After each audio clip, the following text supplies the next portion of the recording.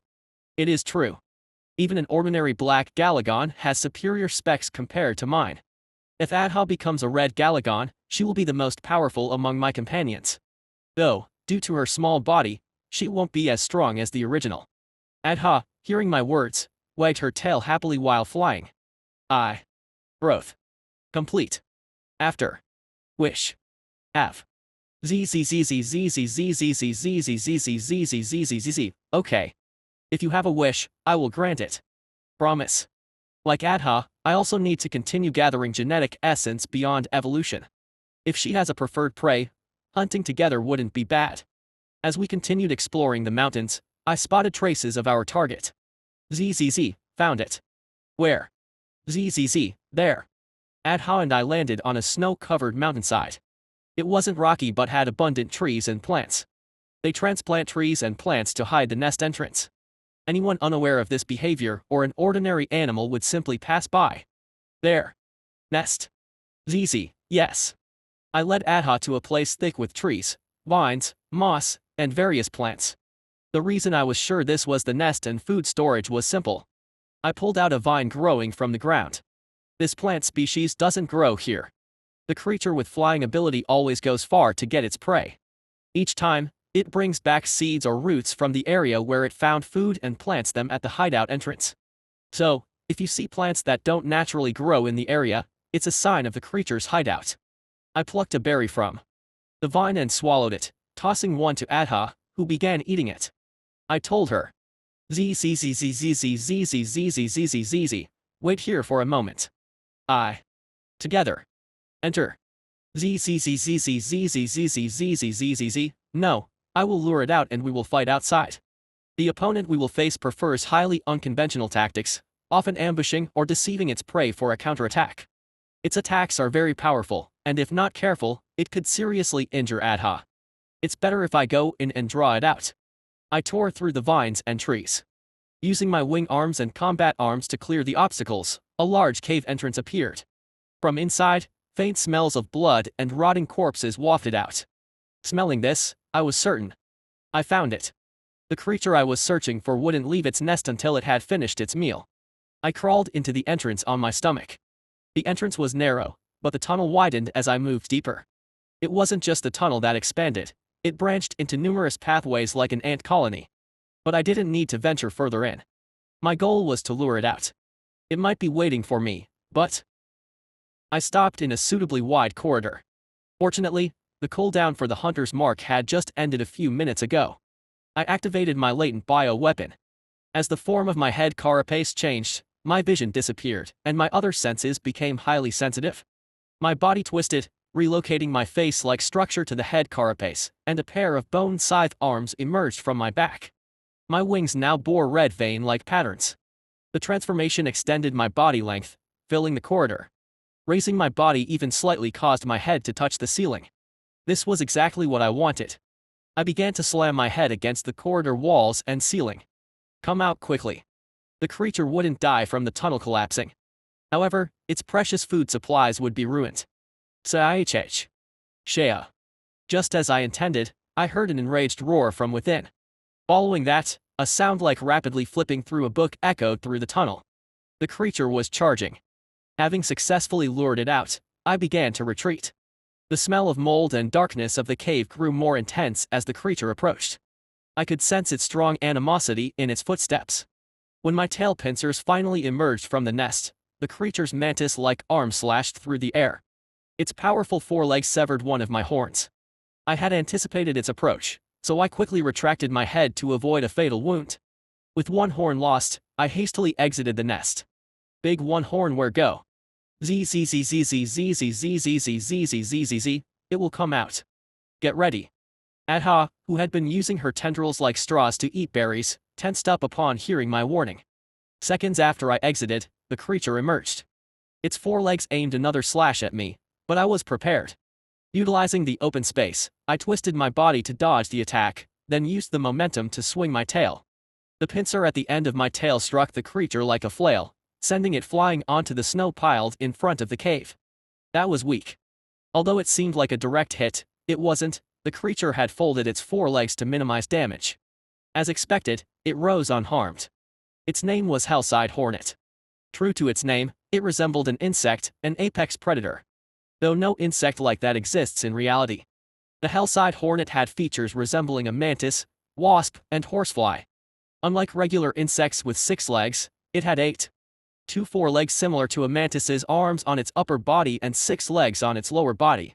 It had an upright upper body and folding scythe-like forelegs, reminiscent of a mantis. However, unlike a slender mantis, its upper body was bulked up. Underneath its thick carapace lay muscles that seemed impossible for an insect. Its speed and strength come from those muscles. Atop its solid upper body was a head similar to a wasp's. Just as a wasp's bite is painful, the creature's mandibles were formidable weapons. Its back bore large wings that covered its entire body. While its upper body resembled a mantis, its lower body was like a horsefly, complete with a long bioduct near its rear. Be careful not to get hit by that tail. Understood. I compared it to a horsefly for a reason. If attacked by its tail, one gets infected with parasites. While these parasites don't control their host like mine or outspacers, or drive them insane like the narcotic substances of the glacier fiend, they do cause hundreds, even thousands, of maggots to erupt from the wound. It's akin to the effect of the tetanus vine I used to incapacitate a temple guard before. In some ways, it's even more horrifying than the vine.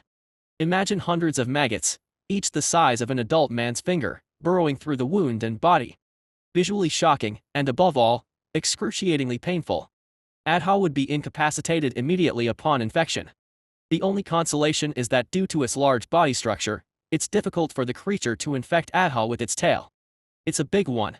The hellside hornet before us stood about 10 meters tall and 15 meters long. To infect Adha, its body would need to be quite flexible. The hellside hornet, with its dark military green base color and thick brown stripes, glared at us with its repulsive compound eyes. Shea, Saad. Its gaze was fixed on our wings, assessing our maneuverability. Then, its wings spread wide. Simultaneously, Adha and I unfurled ours. It's starting. All three of us ascended into the dark sky together. The aerial battle between me and the two apex predators had just begun. Chapter 213. Floating in the air, I flapped my wings to gain altitude. Adha, boasting her swift flight speed, had already risen ahead of me. Swah. The hellside hornet was also zipping behind me, quickly catching up. It spread its arms and swung them at me. Its arms, resembling the front legs of a mantis, were sharp and sturdy. They could even damage the hardest part of my body, my head carapace. My pincers can't withstand that. The defense of my pincers at the tail end is equivalent to that of my head carapace. It has high resistance to psychic powers. Thus, using strategies like deflecting its attacks or blocking with my body would be disadvantageous. I pulled my tail toward my body during flight. The scythe-like appendage of the hellside hornet sliced through the air. Using the recoil from bending my tail, I twisted my body upside down in midair. As I spun around, my upper body faced the hellside hornet. In that position, I extended my tentacles. 6 long tentacles moved to tear off the hellside hornet's wings. Seeing the hissing tentacles, it quickly retreated. I anticipated its movement and spat out acidic fungi in the direction it was moving. Shriek. The hellside hornet, covered in green liquid, appeared irritated. It can shoot out a fearsome digestive fluid, making it immune to various acidic attacks. However, my attack wasn't intended to cause critical damage. I charged towards the hellside hornet, which couldn't see due to the liquid.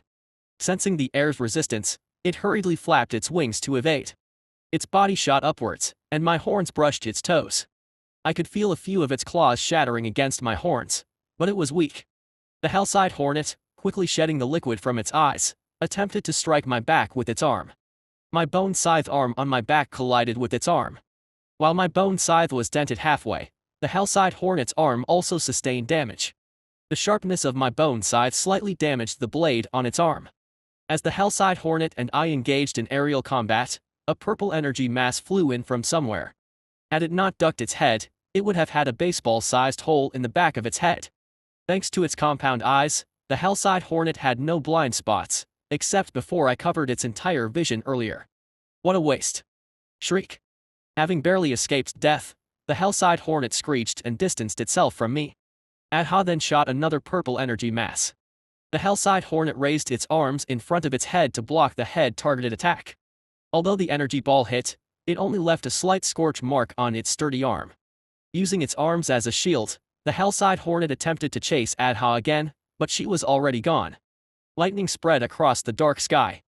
The term lightning is not metaphorical. Despite the enhanced performance of the auxiliary organs in the hunting state, it was challenging to keep up with its movements. Transformed into white lightning, it retreated while intermittently releasing psychic breaths to control its opponents. The hellside hornet wasn't particularly slow, but its speed made approach impossible. Swah. Shriek. The hellside hornet, now highly agitated, emitted a bizarre sound. Along with this, a strong heat emanated from its body. Zzzzzzzzzzzzzzzzz. It's just beginning. Be careful. Confirmed. Its body, glowing as if it had emerged from molten lava, soon began concentrating the heat towards its rear. From its rear, I felt the movement of countless things bubbling. It was akin to an egg sac filled with baby spiders. My auxiliary organ's perception was accurate. Countless flying insects burst forth from the hellside hornet's rear.